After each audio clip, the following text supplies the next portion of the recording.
और हमने पहले भी इस व्यासपीठ से कहा है और आज फिर कहते हैं, पूर्व में भी कहा था। लंका के राजा रावण ने एक गलती करी थी कि मां सीता का हरण किया था। आज भी दशहरे पर रावण को जलाया जाता है। हम अपनी व्यासपीठ से निवेदन करते हैं, अब रावण को जलाना बंद करो। अब एक काम चालू करो, अपने नगर में, अपने गांव में जो छोटी छोटी बच्चियों के साथ गलत काम कर रहे हैं, उनका पुतला जलाना प्रारंभ करो। अब रावण का समय नहीं है।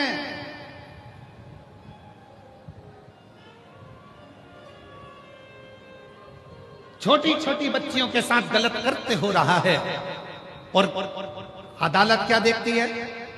जिसने गलत कृत्य करा तो उसकी उम्र कितनी है?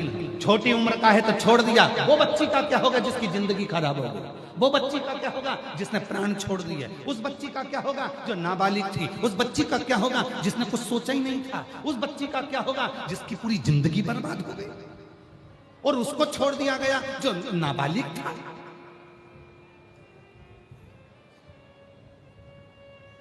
सरकार को एक दंड बनाना चाहिए। अगर किसी छोटी बच्ची या किसी लड़की के साथ अगर गलत करते होता है तो भरे चौराहे पर गोली मार देना चाहिए। सरकार को एक दंड बनाना चाहिए, एक नियम बनाना चाहिए। कब तक बेटियां, कब तक बच्चियां, ये छोटी छोटी बेटियां, ये छोटी छोटी बच्चियां कब तक भोगेंगी? कब तक?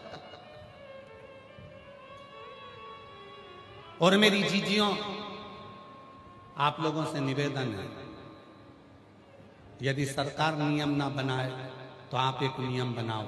अपनी बेटी को इतना बोल्ड बनाओ, जीजा बाई जैसा, अहिल्या बाई जैसा, झांसी की रानी जैसा।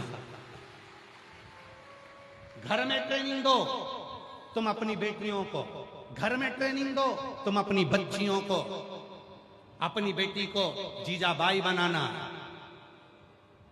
और याद रखना, जब अपने घर की बेटियां जीजाबाई बनेगी तो उसके गर्भ से छत्रपति वीर शिवाजी जैसे बेटे जन्म लेंगे जो हमारे सौराष्ट्र की नींव रखेंगे।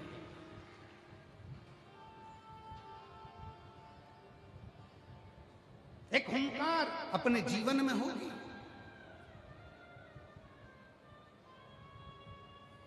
याद करो,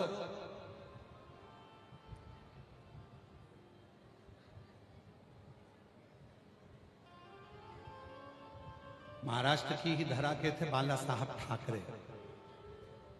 बाला साहिब ठाकरे इसी महाराष्ट्र की भूमि के एक ऐसा शेर, जब गर्जना करता था तो पूरा भारत हिल जाता था। एक ऐसा शेर जो अपनी कुर्सी पर बैठकर बोल देता था, अगर अमरनाथ में तकलीफ आई, अगर अमरनाथ की गुफा की यात्रा में तकलीफ आई तो आगे की यात्रा तुम्हारी बिगाड़ दूंगा। इसलिए तकलीफ ध्यान रखो। अपनी बेटियों को वो ज्ञान दीजिए, अपनी बेटियों को वो संस्कार दीजिए कि तुम्हारी बेटी जीजाबाई बने, तुम्हारी बेटी झांसी की रानी बने, तुम्हारी बेटी अहिल्याबाई बने। गलत कृत्य किसी बेटी के साथ ना हो।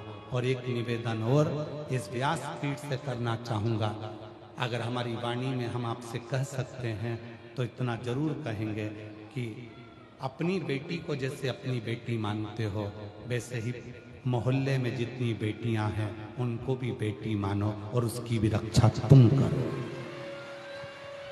उसकी भी रक्षा तुम करो, कोई दूसरा नहीं। कब तक चिल्लाते रहोगे बचाओ बचाओ बचाओ? कब तक चिल्लाओगे? खुद बचो ना, खुद स्वयं